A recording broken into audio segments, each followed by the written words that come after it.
रक्षा मंत्री राजनाथ सिंह ने अमेरिका के राष्ट्रपति डोनाल्ड ट्रंप पर निशाना साधा है। अब तक भारत सरकार का कोई मंत्री या सत्ता पक्ष का कोई बड़ा नेता जो बात कहने की हिम्मत नहीं कर पा रहा था, वह बात राजनाथ सिंह ने कही है। उन्होंने राष्ट्रपति ट्रंप पर निशाना साधते हुए कहा कि कुछ लोग अपने को दुनिया का बॉस समझते हैं, उन्हें भारत की तरक्की बर्दाश्त नहीं हो रही है।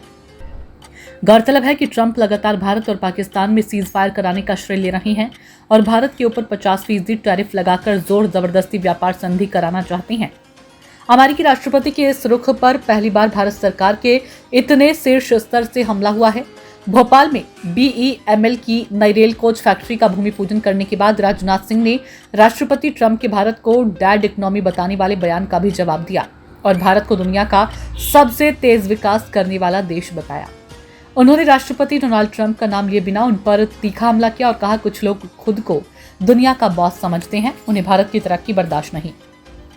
राजनाथ सिंह ने अमेरिका या ट्रंप का नाम नहीं लिया, लेकिन ट्रंप की ओर इशारा करते हुए कहा कि लगता है सबके बॉस भारत के विकास को स्वीकार ही नहीं कर पा रहे हैं।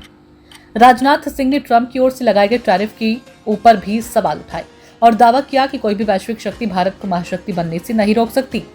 रक्षा मंत्री ने अपने भाषण में कहा कि कुछ लोग भारत की प्रगति को स्वीकार नहीं कर पा रहे हैं, वे इसे अच्छी तरह से नहीं ले रहे हैं।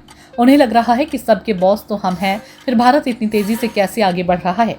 उन्होंने ट्रंप के टैरिफ पर कहा, अब भारत में निर्मित उत्पादों को दूसरे देशों में निर्यात करते समय उन्हें और महंगा बनाने की कोशिश की जा रही है, लेकिन जिस गति से भारत प्रगति कर रहा है, मैं आपको विश्वास दिला सकता हूं कि कोई भी वैश्विक शक्ति हमें महाशक्ति बनने से नहीं रोक सकती। भोपाल से पहले रायसेन में रक्षा मंत्री राजनाथ सिंह ने पहलगाम कांड और ऑपरेशन सिंदूर पर बयान दिया। उन्होंने पाकिस्तान का नाम लिए बगैर कहा, पहलगाम की घटना के बाद उन्होंने मान लिया था कि भारत शांत बैठ जाएगा। प्रधानमंत्री का संकल्प था कि हम इसका मुंहतोड़ जवाब देंगे। धर्म पूछकर हत्या किए जाने पर राजनाथ सिंह ने कहा, ऐसी कल्पना भी नहीं की जा सकती थी कि धर्म पूछकर मारेंगे। हम किसी की हत्या में विश्वास ही नहीं करते हैं।